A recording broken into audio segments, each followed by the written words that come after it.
What's up, guys? Rick from DFS On Demand here with a preview for the RSM Classic.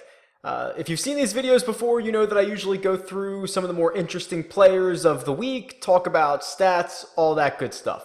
I'm going to do it a little bit differently this week. This is something I did for an NFL video that seemed to get pretty good reviews on, so we're going to try it here. Usually when I go through this, I have players essentially picked out, I've done my research, and I talk about those players. I'm not going to do that this time. I get a lot of questions about the thought process of how I do research and what I'm actually looking for. So I'm going in blind here to the RSM Classic. I have not done any research. We're going to do it together right here. The video might take a little bit longer because of that, but this is just going to be me doing research and talking you through the process. So again, I did it for NFL. It worked out pretty well, and I hope it works out here. So let's do it. All right, so this week's RSM Classic, it's going to be played in Georgia, and it's a unique course situation. So let's talk through this. The host course is the Seaside course at Sea Island Golf Club. That might be familiar to a lot of you. Sea Island is a pretty big hotbed for golf. You get a lot of PGA Tour players from that area. But they're also going to use a second course, which is the Plantation course. So you've got the Seaside course and the Plantation course. The Seaside course is the host course. All players before the cut will play one round on each. And then after the cut, they're going to play the Seaside. So the Seaside course will be played 3 times. The Plantation course just once. The Plantation course is going to be the tougher course, and it's still going to play under par. It's going to take a low score to win here, essentially, is what I'm trying to say to you. So we're going to be looking for birdie makers, bogeys and pars. You're probably going to lose ground. So just to kind of give you an idea of, since they've been doing this 2-course rotation, the Plantation course has played 1.1 and 2.2 strokes under par in those 2 years. So it's pretty easy, and that's going to be the harder course. So let's kick this off. And if you've never seen these videos before, these are tools that I've made myself. Everything I go through today is available on dfsondemand.com. I've made these. What you're looking at here is the cheat sheet. So again, I've not seen any of this before other than just updating it. So let's talk about this. On the right-hand side, I've got past champions.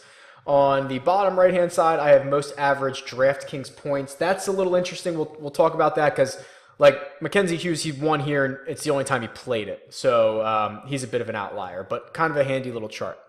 Okay, so this cheat sheet, what I'm looking for right now, and I have this sorted by salary, is I'm really just going to look for players who are, 1, playing well leading up to this event, and 2, have had good course history here. So Kevin Kisner is the most expensive player on the slate. Past champion, won here 2 years ago. He's one of those Sea Island, Georgia guys, right? Like, so him, Kuchar, they both pop up 1, 2 on the salary sheet. So no surprise there. I guess really the only concern about Kisner is he hasn't played in, what's that, 8 weeks? Something like that. He played the President's Cup, I suppose, but outside of that, he hasn't played since the Tour Championship. Now, when he did play the Tour Championship, he finished 3rd. He's a past champion here. I think it's very fair that he is probably going to be the chalk, and he is the most expensive player on the slate. I think that's okay. Guys that I would be a little concerned about in this price range, Kuchar, for as consistent as he is, I think is a tough buy at $11,000 when Kisner's only $600 more, and then you have like Webb Simpson at $9,800 is a guy that we're probably going to have to look at. Charles Howell III, I'll have to update his stats here at $9,500. Like, that's probably another guy that we want to consider. So I just don't know when we start making lineups how it's going to shake out, how we'll get Matt Kuchar in those lineups, to be quite honest with you. Let's just look for some recent form here. So, another thing, you don't have to be long here. In fact, there's these courses will reward you for being in the right position. Laying back off the tee, laying back on your second shots. This is going to turn into a approach contest, a putting contest. For situations like that, Brian Harman jumps off at me. So the last 2 times he's teed it up, he's got 2 top 8 finishes. He's had a top 10 here in the past, and he is like the mold or the profile of a type of player that I would want to roster in this situation. Makes enough birdies, not very long, does a lot of things well. So Brian Harman is certainly one of my favorites up here in this 11,000 range. Remember, he was scorching at a point last year. We were rostering him at all the time when he was in contention. So Brian Harman, I think, is interesting. Last week's champion, Patton Kizzire, who we talked about, right? Just continues to rack up the top 10s. It's kind of on you on how you determine, like, okay, after the guy wins a tournament, he has a lot of media obligations. He's flying high. He's probably not sleeping much. It's difficult to turn it around in the next week and immediately have good success, especially because he's missed 2 straight cuts here and had a 54th 3 years ago. The only thing Kizzire has going for him is the recent form, which is fine, but obviously a little bit of concern with course history, extra obligations on the week. It's a little bit of a narrative, but I will probably be rostering Kevin Kisner a lot this season. Maybe not so much this week. Someone that I will look towards again when we flip into the new year. Okay. As we go through here, I think this one's interesting. Oh, here he is right here. Graham McDowell, another one of these plotters, another guy who's not going to hit it very long, but playing well, has a high finish here the only time he's played it, a 3rd place. Like, these are the types of players that we're looking for. So I think it's very important to roster a few of those. Let's flip over to the PGA Tour stats just to kind of get a grasp on what's going on tour. So I have a couple of filters on here, and there's a lot going on that we can talk through. I'm just looking for, this is since, June 29th. I just went back, a handful of months. It's kind of a weird time of year to figure out sample sizes, especially because there's not a lot of guys who have played a bunch recently. And then I'm only looking at the PGA Tour, and I'm only looking at guys who are currently in this field. So this is something new. Like, if I get rid of that, this will actually update and give me everyone. But obviously, we really are only interested in guys who are in this field. So here's where Webb Simpson jumps out.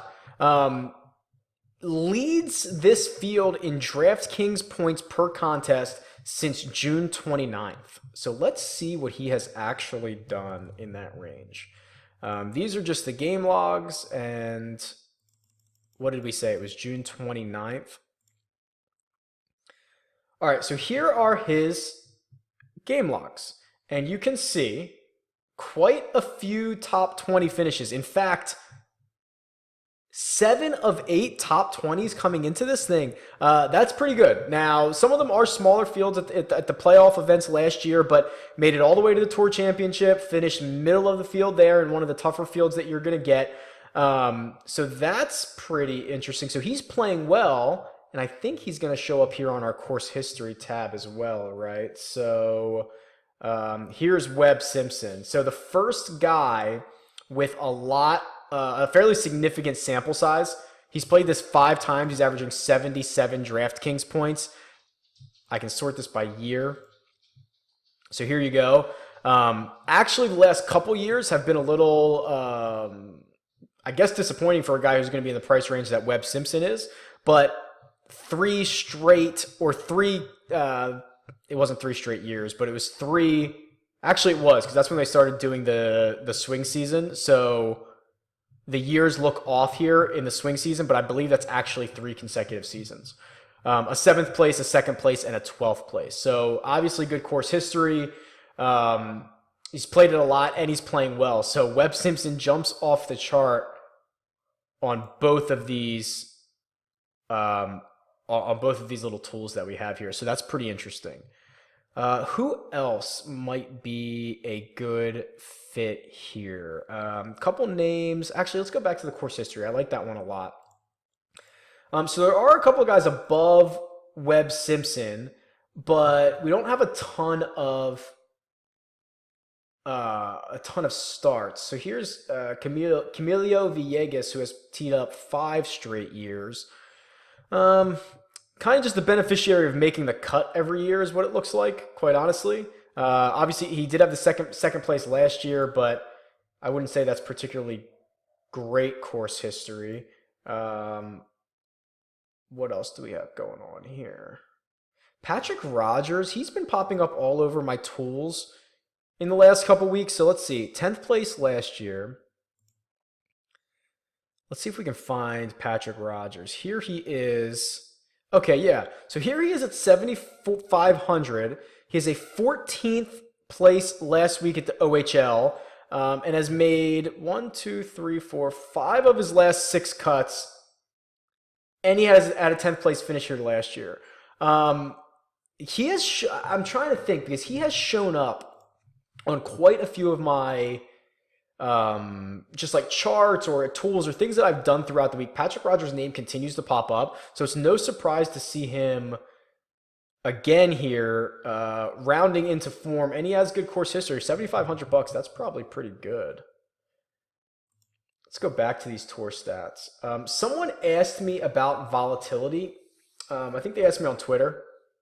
This would kind of be my answer. Okay, I posted this chart on Twitter. So this is a average and standard deviation chart.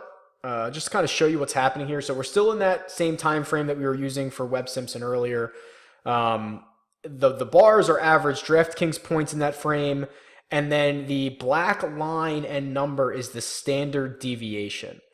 In general, and we can debate this, standard deviation is it's a good, not great way to measure this. That's another video, but for our purposes, it's fine. It's showing how volatile a player is. So no surprise to see that Matt Kuchar is a 15 standard deviation, which is one of the lowest you're going to get on tour. That means he is a very consistent golfer. Okay, that's what this is saying. Someone like Ryan Armour, who does nothing and then wins an event with a 35 standard deviation, is very volatile, okay? So what happened is someone on Twitter said, hey, do you like my cash game lineup? And I'm sorry, I don't remember who you were at the moment. He said, do you like my cash game lineup? And I grabbed the 6 guys that he sent me, and I loaded them into this chart. And essentially what he had done is he had picked 5 really volatile players. Now, I didn't hate the lineup. I thought the lineup was pretty good, but he mentioned it was for a cash game. And I just wasn't comfortable, or I wouldn't have been comfortable. He can do whatever he wants. He can roster anybody he wants. But I wouldn't feel comfortable rostering those volatile type players. Now, I don't know how that lineup did. I don't know if he ended up switching off of it or whatever. But this is a really handy tool to be able to see for different types of contests who we would want to play. So just as we look through here a little bit, Kevin Tway, a very consistent golfer. Hudson Swafford, a very consistent golfer. On the other end of this, guys like Rory Sabatini, Ollie Snyder-Johns, Patton Kizzire. That's probably because of that win he had. So you can see when you're trying to make these lineup decisions based on the contest that you're playing, this can be fairly handy. Guys that we've talked about like Webb Simpson, that's a pretty good consistency right there. Trying to see who else. Oh, Stuart Sink is a guy I wanted to look more into. But you can see that that's a pretty handy chart. On the left-hand side here, this is by round scoring. So do what you will with this. I've got big plans for this. I'll put a pin in that for later. Okay, so we went through the tour stats a little bit. You can see some of these guys who are in the field, and how many tournaments that they've played, how they've been playing recently. We've gone through a little bit of the course history. I don't know if there's anyone else who really jumps out. Like, here's what we could do. Let's just look at the last 3 years. Or I'm sorry, how about this? Let's look at the last 2 years, because this is when they started to do the course rotation. So this is pretty cool. So since we can use these tools, we can narrow it down by specific years. This would be the last 2 years in which they have had a host course and a secondary course. So are there any new names here? Well, Graham McDowell seemed to be a big beneficiary. His 3rd place finish was under this new rotation. Who's played it twice? John Huh, 27th and 9th. Kevin Chappell. What was his price? He disappointed a lot of people last week. Did I miss Kevin Chappell somewhere? Am I still missing Kevin Chappell somewhere?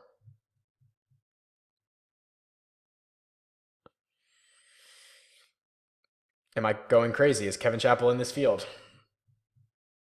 He is not. Okay. I will look into that. I don't know why he's showing up in that chart. So there you go. When you're doing this video and you're doing it live with everything, you get a couple of quirks. It's like live TV. So I wonder why it thinks that Kevin Chappell is in the field. I'll have to look into that. So, but by the time I post this video, I'll have that fixed. But you can go through here and kind of see, the players who have played it twice during this new setup, how they have fared. Here's Patrick Rogers, 10 and 44, and then Stuart Sink I liked. Why did I like Stuart Sink? 10th and 63rd. So 10th place last year. Okay, let's go back to the cheat sheet because why did I like Stuart Sink? Here he is. Oh. Okay, I know exactly why I liked him. Okay, so this is what's cool about this. So I haven't switched over to like this year's stats yet because we don't have a huge sample. So these are still last year's stats, but it's a larger sample of what you could get an idea for who might be good in different categories. So for this week, again, I like approach, strokes gained approach, which, okay, this is why I liked him. Stuart Sink number 1 here. So not only is he number 1, but compared to the rest of this field, pretty significantly. Like you can see, 0.74 is head and shoulders above the next couple guys. So pretty significantly the best approach player in strokes gained.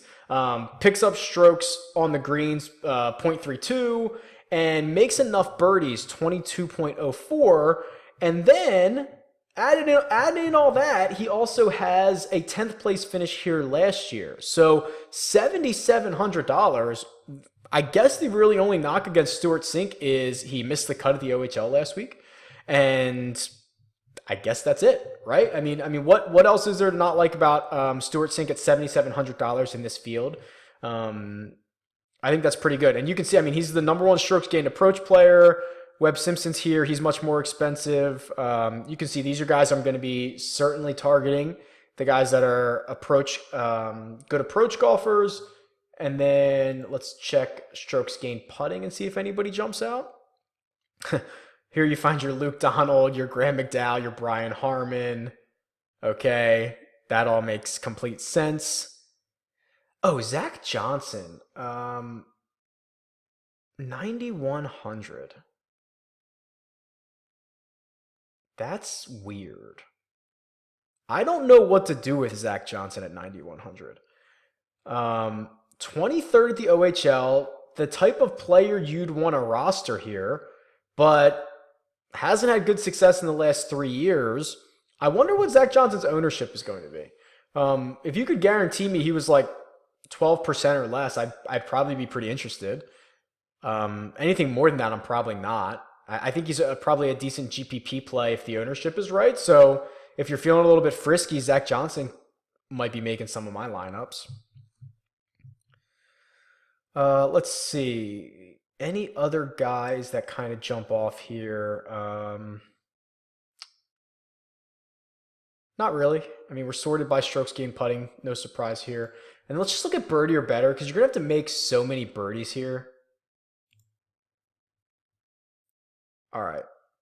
Sneds, that's pretty interesting. Sam, if you want to hear about Sam Saunders, go back and listen to every video I've ever done. I feel like I talk about the guy every single week because his price is always below $7,000 and he's always a big birdie maker. Yeah, go back and watch every other video. So you're starting to see a little bit of the same names here. So Ollie popped up on both birdie or better and strokes gained approach. Or I'm sorry, yeah, strokes gained approach. Having 3 pretty good weeks and a 6th place last year. You're gonna talk me into the kid. I like that. It's not bad. Anybody else? Oh, and that's another thing. As we're sorting by these stats, I don't mind just kind of peeking over here on the right and seeing guys who have finished well recently. So big time birdie makers, no surprise they've had good success here because you have to make so many of them. So here's that list of Ollie, Camilo, Jamie Lovemark, Blaine Barber all pop up as good recent finishes at this tournament and birdie makers. If I was a gambling man, might throw a couple bones on those guys as a first round leader. They can go low. Okay, that's pretty interesting. And okay, and then the last thing I want to do here is I just want to look at oh, this is going to be a little awkward. Last year's results. So here's the winner, and then we'll go up. I just kind of want to see the pricing, right? Like Mackenzie Hughes, outside of that win, hasn't done much compelling, anything compelling outside of that win, right? But he's $6,800. You get a pretty good price on a lot of these guys, actually. Here's Rogers, so Rogers and Lovemark are kind of the outliers here, right? So guys who played well last year and are at least playing well recently, Lovemark checks that box. Patrick Rogers last week checks that box. That's really kind of it, right, as far as those guys go. And then we talked about him a couple weeks ago. I wouldn't mind getting back on him. Yeah, that's probably, for those guys down there, that's probably it. So when you're looking at names, it's no surprise that guys who did well last year or are playing well in the run up to this event are going to be guys who make a lot of my lineups. So that was a different take on this. I did zero research going in. We kind of did it together there. It ran a few minutes longer than normal. We'll continue to refine this. Let me know if you like that. You can tweet me. It's at DFS on demand, or you can leave a comment below. Talk to you guys soon, and good luck this week.